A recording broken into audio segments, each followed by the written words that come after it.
evening, everybody, and welcome back to the 2019 Target USA Cup. My name is Tim McNiff, and this is Beyond the Bench, the show that is all about USA Cup.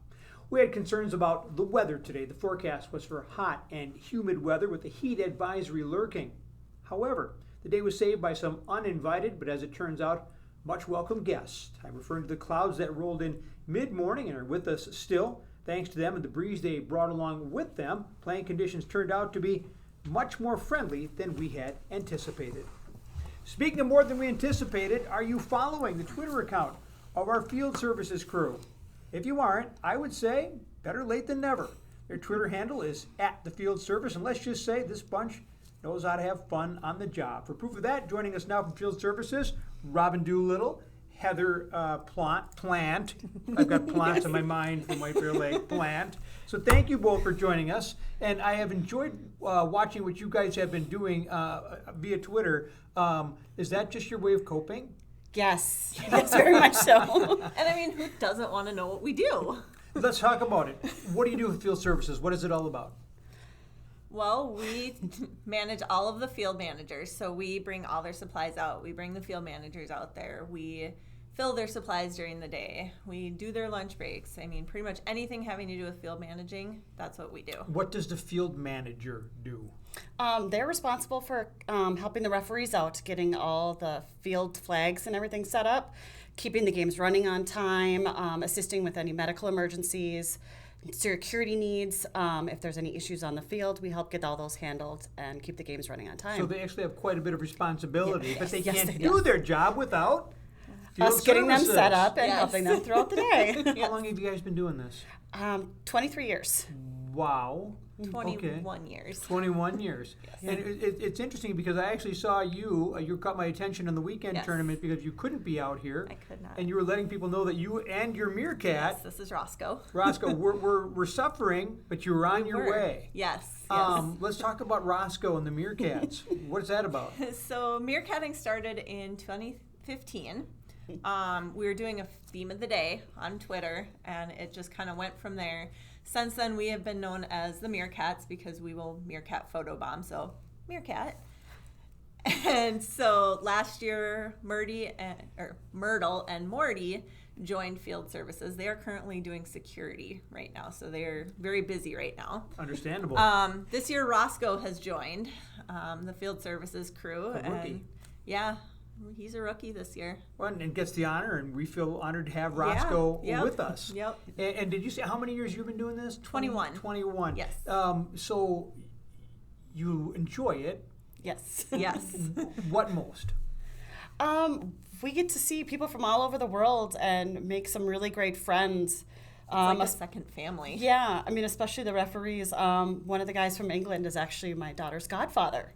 Oh, wow. We have gotten to be that close. So Holy he's smokes. like my brother, and I have now locked him in for life. Yes. And how many years has he been coming? He's been coming I don't know. 25, almost Forever, 30. it feels Yes. like. It is. It's amazing to see how many people keep coming back to this tournament. For someone who's never been here, what would you tell them about it? It's an It's addiction. hot, but you get addicted really quick. If you we're volunteer, here. you get free shirts. I mean, that's a very good selling point. There's free shirts. Yeah, we start at 5, 6 a.m., work until after dark, 9, 10 o'clock. And you're outside and we're Yes, all outside. day. in the heat. Yes. But we still keep coming back because we have so much fun. Yes. So when we asked them, would somebody like to come from Field Services, their hands went right up right away because they knew it was inside. True story. Yeah. I even woke up from my nap just to raise my hand. Perfect. And the other thing is you have an interesting relationship with your friends at Radio Ops. Well, we love Radio Ops. Yes. Yes. Another Twitter account worth following. Yes. Because Radio Ops does a daily survey. They Yes. do, yes. And Today's is Does It Belong on Pizza? yes, So after this, we will be moseying in and taking the survey. We don't know what's on there yet because we haven't been in there, but Oh, and one day it was, is it a condiment? yes. Yep. Yeah. is it a cheese or a Oh yeah, sausage? cheese or a sausage was yesterday. Yep. I missed that So one. a bunch of Is different it a German sandwich? foods. Oh yep. And then is it a sandwich? Was the day before. Some thought given to this, really. Yes. Okay. Yes. So when this whole thing is over, is it a little bit like the end of camp? Yes, we're very sad to see everybody go. yeah. I mean, there's tears shed. Yes, there is. We all come from our group, especially, we come from all over. We have people in Doha and Qatar, yeah, well, which is Qatar, yeah. And then I was in Savannah for 10 years. We have people in South Dakota, Utah. Where else? I think that might. I mean, All coming to obviously work field Minnesota. services. Yeah. Yes. I did not know that. Mm-hmm. Yep. Wow. You really have an extended family. We Yeah. really do. Yeah. Like, we consider this our family. And what time does your shift end? Whenever last games are 'Cause done. I get the feeling that's probably when the real fun starts. Sometimes, Yes. which you will Yeah. find on our Twitter. Sometimes, yes. I Murdy. Oh my God, I keep combining them. Yes, Myrtle, yes. Morty, and Roscoe were at Piper's the other night. So, I'd heard, but Having I some wasn't fun. going to bring that up. So, all right. it was karaoke night. Heather Plant and Robin Doolittle from Field Services, thank you so much for coming in. But mostly, Thanks for having thank you us. for what you do, because it's the work of people like you that keep this tournament running, and we could not do without you. Thank you. We're Thank so you so excited. much. Yes. Or, when every team signs up for the USA Cup, they're hoping to play international competition. But some groups, well, they just have more diversity than others. Take, for instance, the boys' 16U Gold Division. Out of 18 teams, just 7 are from Minnesota.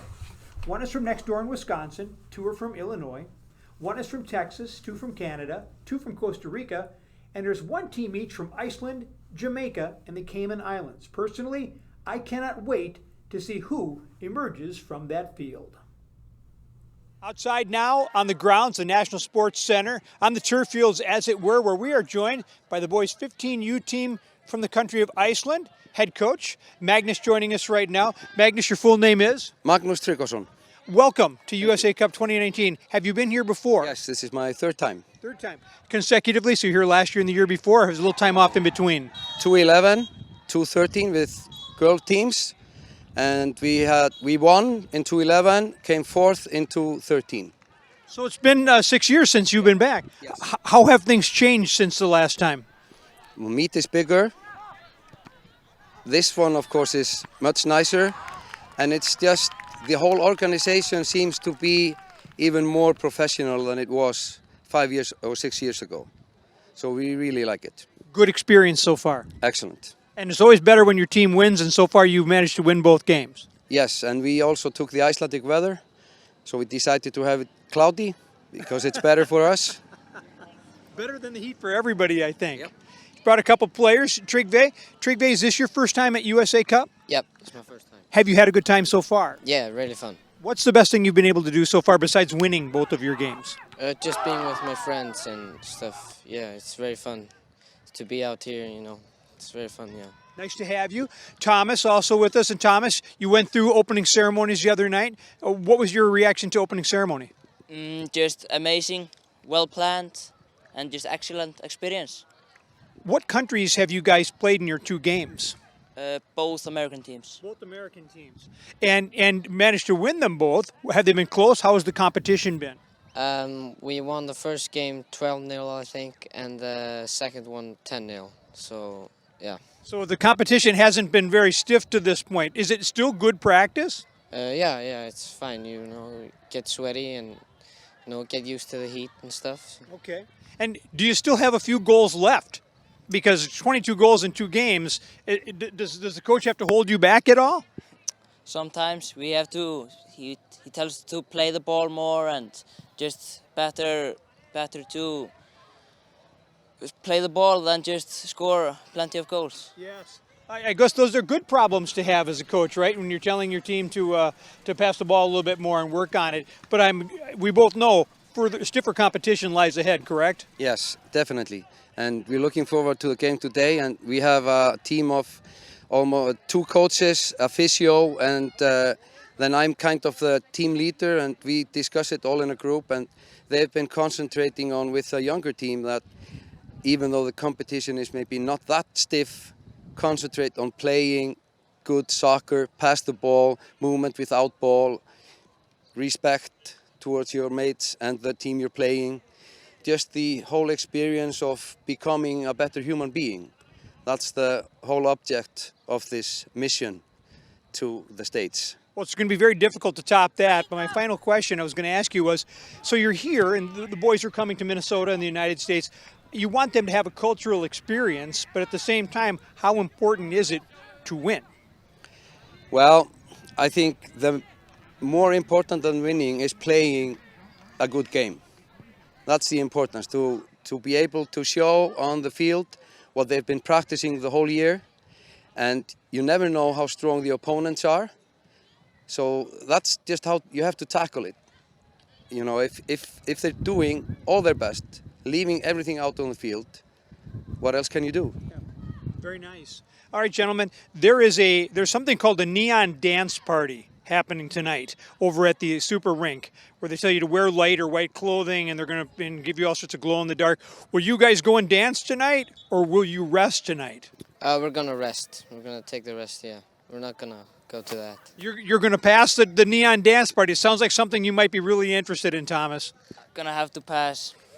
Football goes first. Football goes first. All right, well, listen, very nice to meet you. Thank you for your time. Your English is excellent. Thank you for coming to USA Cup. Thank you for coming to Minnesota. The life lessons you're teaching and what you're passing along to our viewers is exactly what we all need to hear. Very nice job. Thank you for coming to USA Cup. And now I'm going to send it back to me. Well, thank you, me. Nice job. Watching the U.S. women compete at the World Cup, we were collectively hoping that we might get one of them to come here to USA Cup, and you know what? Mission accomplished. Thanks to our friends at Target, this afternoon Team USA defender Allie Krieger visited the Target Village and the grounds here at the National Sports Center.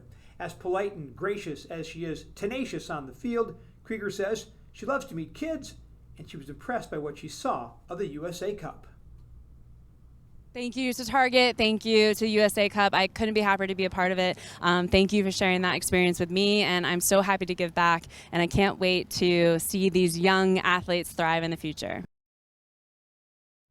Appearing at the USA Cup tomorrow is former women's national team member Shannon McMillan. Full details, including where you can also find appearances by top Minnesota United players, can be found on our blog, which is, of course, blog.nscsports.org. So what's happening for the kids tonight, you ask? Well, happening inside the Super Rink, it is the super popular Neon Dance Party. It's a glow-in-the-dark dance party where everyone is encouraged to wear white or light-colored clothing. Glow-in-the-dark accessories will be handed out at the door to the first 200 participants. Chaperones age 21 plus are required. Also happening tonight, Target is holding their second viewing party of this USA Cup with the showing of Pelé, the movie about the iconic Brazilian soccer legend, happening outside in the same area where Target showed the MN-UFC game last Saturday night. Look for the big screen over by fields 65 and 66 in the berm area just west of the Victory Lakes Clubhouse. And with that, we're going to put a wrap on this edition of Beyond the Bench Live.